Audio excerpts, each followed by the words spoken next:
अस्सलाम वालेकुम दोस्तों, उम्मीद है आप सब खैर खैरियत से होंगे। दोस्तों आज हम एक ऐसे शहर की सैर करने जा रहे हैं जो कि बहुत ही खूबसूरत है और यहाँ हर कोई जाने की ख्वाहिश भी रखता है। दोस्तों आज हम सैर करने जा रहे हैं गिलगित की तारीख एक तवील, मुनफरिद और सकाफती वारसे से भरपूर दास्तान है जो हज़ारों साल पर मुत्तहिद है।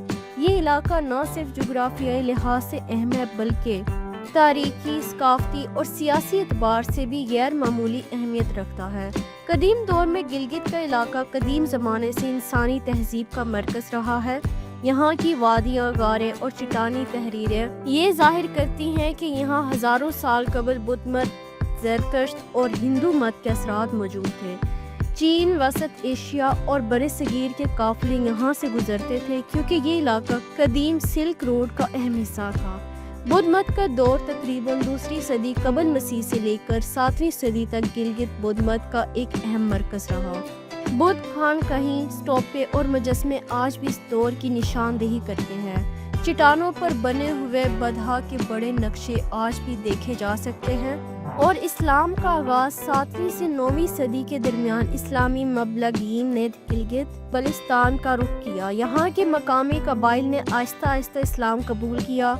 इस्माइली फ़िरके का असर भी इस इलाके में ख़ास तौर पर नुमाया रहा है। मकामी रियासतें माजी में गिलगित मुख्तलिफ छोटी छोटी रियासतों में मुनक़सिम था, जैसे कि हुंज़ा, नगर, यासीन, पोनियाल और अशकोमन। हर रियासत का अपना हुक्मरान होता था और अक्सर रियासतों के दरमियान जंग व जदल भी जारी रहता था। 19वीं सदी में कश्मीर के महाराजा ने गिलगित पर कब्जा किया। 1877 में बरतानिया ने गिलगित एजेंसी कायम की ताकि रूसी असर को रोका जा सके। गिलगित का इलाका ब्रिटिश इंडिया की स्ट्रेटेजिक पोजीशन के बाइस खास अहमियत रखता था।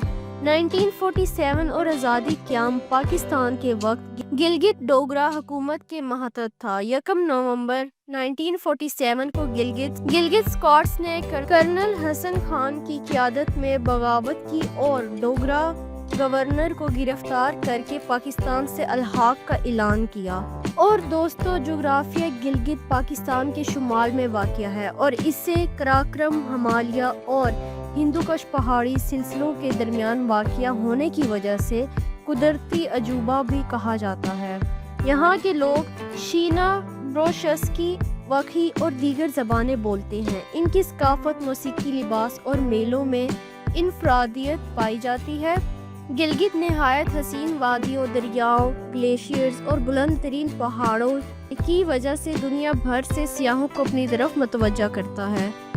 और दोस्तों गिलगित का तर्ज ज़िंदगी कुदरती माहौल, सादगी, सकाफती रंग और रिवायतों से जुड़ा हुआ है। यहाँ के लोग अपनी मेहनत, मेहमान नवाजी और अमन पसंद रवैयों की वजह से मशहूर हैं। गिलगित का तर्ज ज़िंदगी शहरी इलाकों से मुख्तलिफ मगर दिलकश है। गिलगित के लोग ज़्यादातर देही तर्ज ज़िंदगी गुजारते हैं। घरों की तामीर में पत्थर, लकड़ी और मिट्टी का इस्तेमाल होता है। घरों को मौसम के मुताबिक बनाया जाता है ताकि शदीद सर्दी या गर्मी में भी आरामदार रहे। यहाँ खानदानी निज़ाम मजबूत और रिवायती है। खानदान बड़े होते हैं और सब मिलकर रहते हैं। बुजुर्गों की इज्जत की जाती है और अक्सर फैसले खानदान के मशवरे से किए जाते हैं। गिलगित के लोग मौसीकी से गहरा लगाव रखते हैं। दमाम, सिरिनाई और रबाई जैसे मकामी साज बजाए जाते हैं। यहाँ के मशहूर त्योहारों में शामिल है नारोज, जश्न बहारा, गिलगित बल्तिस्तान फेस्टिवल।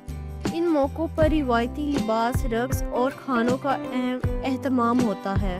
अगर इनके लिबास की बात करें तो ख़वातीन और मर्द रिवायती लिबास पहनते हैं। मर्द आम तौर पर शलवार कमीज़ और अमन की बनी टोपी पहनते हैं, जबकि ख़वातीन रंगीन कपड़े, कढ़ाई वाले दुपट्टे और रिवायती ज़ेवरात ज़ेब-तन करती हैं। ज़्यादातर लोग ज़राअत, माल, मुआशी, सियाहत और कारोबार से मुंसलिक हैं। नौजवान तालीम के मैदान में भी आगे बढ़ रहे हैं और कई अफराद सरकारी व निजी शोबों में खिदमात इंजाम दे रहे हैं। गिलगित के लोग मेहनती और खुददार होते हैं और इनका रोज़गार ज़्यादातर कुदरती वसाइल और मकामी मौक़े पर जुड़ा होता है।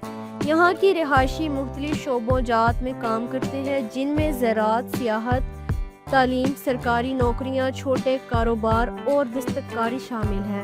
گلگت کا زیادہ تر دیہی علاقہ زرعی معیشت پر منحصر ہے۔ یہاں کے لوگ جو مکئی، آلو اور سبزیاں اگاتے ہیں۔ پھلوں میں سیب، خوبانی، چیری، اخروٹ اور بادام عام ہے۔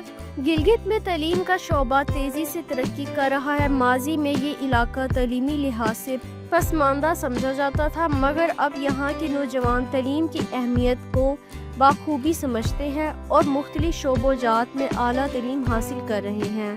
گلگت بلتستان میں تعلیمی اداروں کا جال پھیل رہا ہے اور والدین بچوں کو تعلیم دلوانے میں خاص دلچسپی رکھتے ہیں۔ گلگت کے دیہاتی اور شہری علاقوں میں پرائمری، ماڈل اور ہائی اسکول موجود ہیں۔ حکومت کے ساتھ ساتھ نجی تعلیمی ادارے میں فعال ہے۔ اساتذہ کی محنت اور والدین کی توجہ کی وجہ سے بچوں کی تعلیمی شرح میں اضافہ ہو رہا ہے۔ اور دوستوں، خواتین کی تعلیم پر خاص توجہ دی جا رہی ہے۔ والدین اپنی بچیوں کو اسکول، کالج اور یونیورسٹی میں بھیجنے لگے ہیں۔ کئی خواتین ڈاکٹر، استاد اور افسر کے طور پر کام کر رہی ہیں، جو علاقے کی ترقی کی علامت ہے۔ اور دوستوں، یہاں کے طلباء کی دلچسپی اور رجحانات جیسے کہ سوشل سائنس، میڈیکل اور نرسنگ، انجینئرنگ، انفارمیشن ٹیکنالوجی، تعلیم و تدریس، سیاحت و ہوٹل مینجمنٹ، اور بہت سے طلباء اسلام آباد، لاہور، کراچی، پشاور اور بیرون ملک جا کر اعلیٰ تعلیم حاصل کر رہے ہیں۔ گلگت کے نوجوان ہنرمند اور باصلاحیت ہیں اور اسکالرشپ اور میرٹ پر نمایاں کارکردگی دکھاتے ہیں۔ گلگت ایک قدرتی حسن سے بھرپور علاقہ ہے جو بلند و بالا پہاڑوں، نیلگوں، جھیلوں، بہتے دریاؤں، سرسبز وادیوں اور گلیشیئر سے مزین ہے۔ یہاں کے مقامات نہ صرف مقامی لوگوں کے لیے باعث فخر ہیں بلکہ دنیا بھر سے سیاحوں کو اپنی جانب کھینچتے ہیں۔ دوستوں، گلگت شہر کے درمیان سے بہنے والا دریا مقامی خوبصورتی کا ایک اہم عنصر ہے۔ اس کے کناروں پر چہل قدمی، پیکنگ اور مچھلی پکڑنے کا لطف سیاح خوب اٹھاتے ہیں۔ گلگت نہ صرف پاکستان بلکہ دنیا بھر کے سیاحوں کے لیے ایک دلکش اور روح پرور مقام ہے۔ برف پوش پہاڑ، نیلگوں جھیلیں، دل موا لینے والی وادیاں، تاریخی قلعے اور دوستانہ لوگ سب مل کر گلگت کو سیاحت کے لیے ایک مکمل پیکج بناتے ہیں۔ گلگت میں قدرتی مناظر، بلند ترین پہاڑ، شفاف پانیوں والی جھیلیں اور پرامن ماحول سیاحوں کو ہر موسم میں اپنی طرف کھینچتا ہے۔ خاص طور پر قدرتی حسن کی تلاش میں نکلے مقامی اور غیر ملکی سیاح کو پیمائی، ٹریکنگ، کیمپنگ کے شوقین افراد، ثقافتی اور تاریخی ورثے کو دیکھنے کے خواہشمند لوگ جن کو یہ منظر اپنی طرف متوجہ کرتا ہے۔ گلگت میں سیاحوں کے لیے مختلف سطح کے ہوٹلز، گیسٹ ہاؤسز اور ریسٹورنٹس موجود ہیں۔ مقامی لوگ سیاحوں سے خوش اخلاق اور مہمان نوازی سے پیش آتے ہیں۔ سیاحت کے فروغ کے لیے حکومت اور نجی شعبے کئی منصوبوں پر کام کر رہے ہیں۔ دوستو، اگر بات کی جائے گلگت کے لوگ اپنی مہمان نوازی، سادگی، بہادری اور ثقافتی ورثے کے باعث پورے پاکستان بلکہ دنیا بھر میں پہچانے جاتے ہیں۔ ان کی زندگی قدرتی ماحول سے ہم آہنگ، پرامن اور محنت پر مبنی ہے۔ مختلف نسلی گروہوں اور زبانوں کے باوجود یہاں کے لوگ بھائی چارے اور باہمی احترام سے زندگی گزارتے ہیں۔ گلگت کے لوگ زیادہ تر دیہی طرز زندگی گزارتے ہیں جہاں خاندانی نظام مضبوط اور روایتی ہیں۔ خاندانوں میں بزرگوں کی عزت، مہمانوں کی خاطرداری اور ایک دوسرے کے دکھ سکھ میں شریک ہونا عام روایات ہے۔ یہاں کے لوگ اکثر کھیتی باڑی، دستکاری، سیاحت اور سرکاری ملازمتوں سے وابستہ ہوتے ہیں۔ گلگت کے لوگ نرم خو، عزت دار اور ملنسار ہوتے ہیں۔ وہ صاف کو، دیانت دار اور دوسروں کی مدد کرنے والے ہوتے ہیں۔ مہمان کو رب کا تحفہ سمجھ کر خوش آمدید کہنا یہاں کی ثقافت کا حصہ ہے۔ تو امید ہے کہ میری آج کی ویڈیو آپ کو اچھی لگی ہوگی۔ نیکسٹ ویڈیو کے لیے اجازت دیں، تب تک کے لیے اللہ حافظ۔